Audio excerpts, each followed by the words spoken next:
Bible law explained, to hallow God's name, Leviticus 22:32, CCA 5, Scripture. Neither shall ye profane my holy name, but I will be hallowed among the children of Israel. I am the Lord, which hallow you. Leviticus 22:32, KJV 1. The meaning of to hallow God's name. The Hebrew word for hallow is qāḍash, meaning to sanctify, set apart, honor as holy, or treat with the highest reverence. To hallow God's name means to recognize His absolute holiness and live in a way that honors His character and reputation. God's name represents His being, His moral perfection, His authority, and His covenant faithfulness.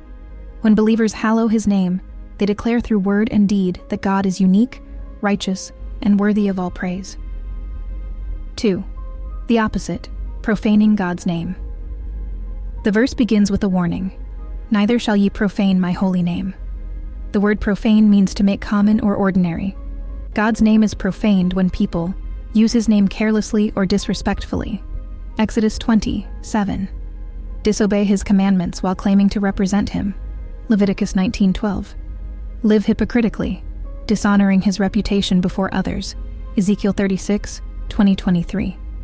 In short, to profane God's name is to treat His holiness as though it were insignificant. 3. God's requirement to Israel. In Leviticus 22, the immediate command is directed to Israel's priests and people concerning worship. They were forbidden to offer blemished sacrifices or violate sacred regulations. Every act of worship was meant to display God's purity and perfection.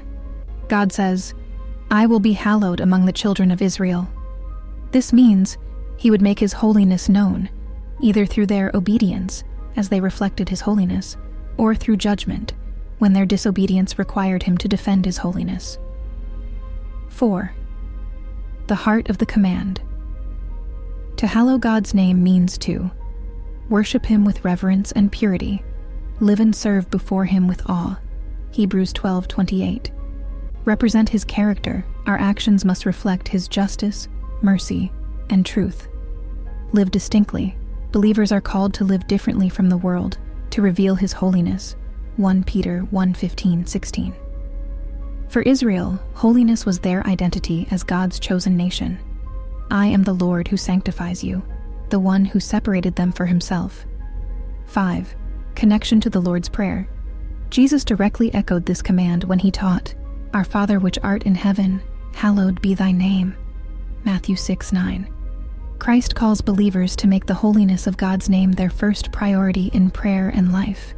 Hallowing God's name means not only praising Him in words, but also living in a way that magnifies His glory. 6. Application for today's speech. Speak of God's name with honor.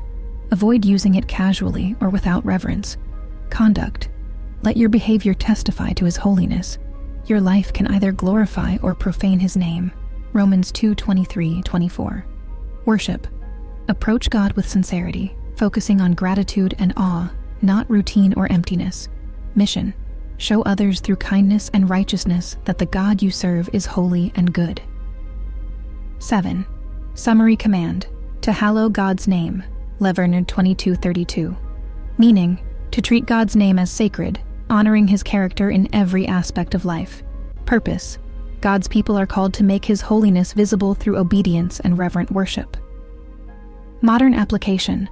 Followers of Christ fulfill this law when they live and speak in a way that reflects God's purity, truth, and glory.